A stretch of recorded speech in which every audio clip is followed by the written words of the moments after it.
What's up, YouTube? Timur's here.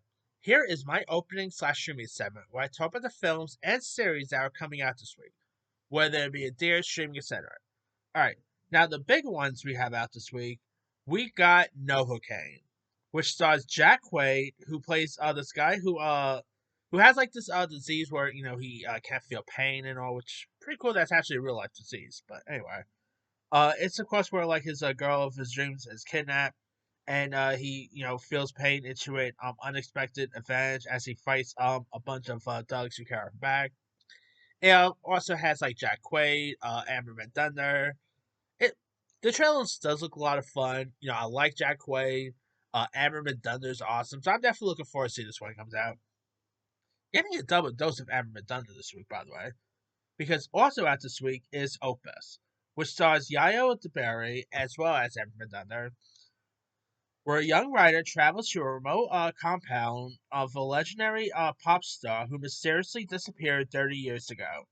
Surrounded by a cult of psychopaths and intoxicated journalists, she soon finds herself in the middle of a twist of his twisted plan. Now, the reviews for this hasn't been so great, but it is A24. It is a new horror film, so I'll definitely give this one a benefit of the doubt. Hopefully, it is a good one, but we'll see. All right.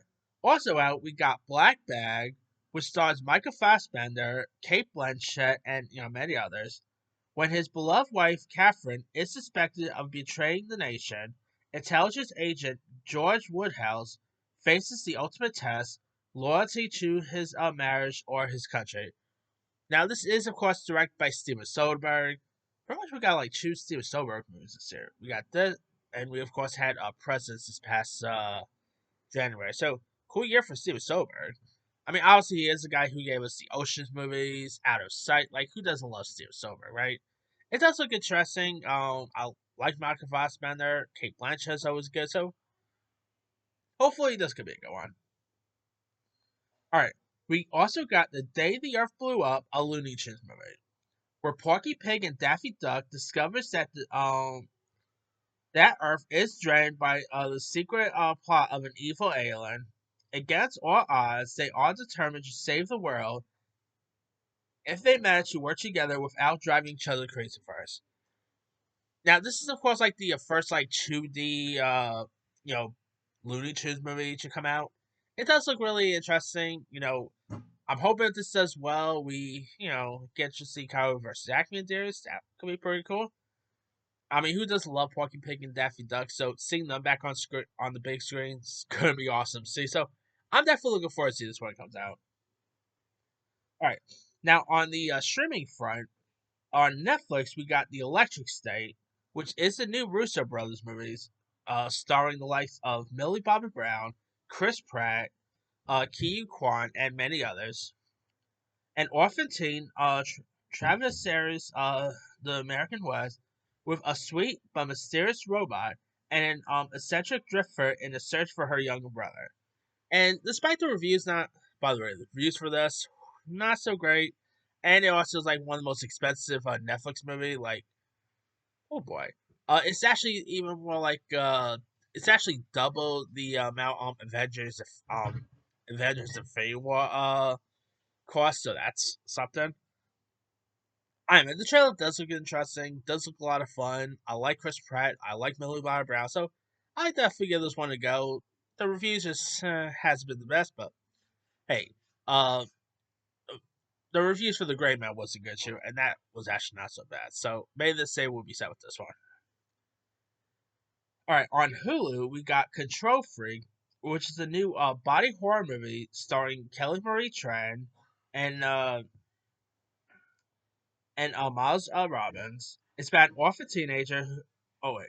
I already read that one. A control freak follows a motivational speaker plunged by an uncontrollable itch on her head who becomes infected with a parasitic demon from her homeland. Now, this does look pretty creepy here. I do like a good body horror film, so hopefully this is a good one. It does look interesting, so we'll see there. On Max, we got The Parenting, which kind of looks like Meet the Parents meets Poltergeist in a way. It stars the likes of Brian Cox, Edie Falco, Lisa Kudrow, Dean Norris, Parker Posey about a couple who rents a countryside house for a weekend with their parents and discovers it's inhabited by a 400-year-old poltergeist. And the trailer for this does look a lot of fun.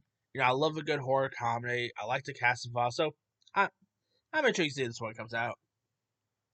All right, other films we have out this week: Cash Out 2, High Roller, which is a follow up to last year's terrible John Travolta movie, Cash Out.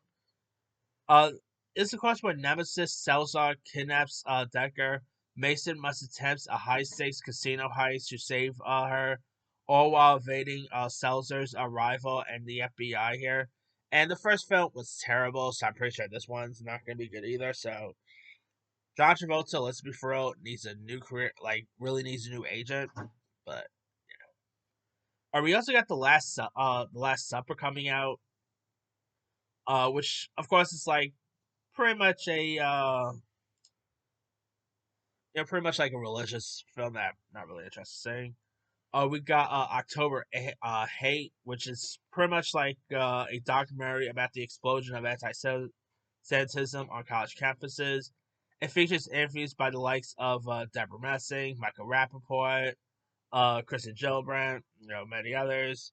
Can't say I'm all that interested in that, to be honest here. So, we also got the film called The Actor, which is from the same director of Anna Melissa, the puppet anime film that came out years ago.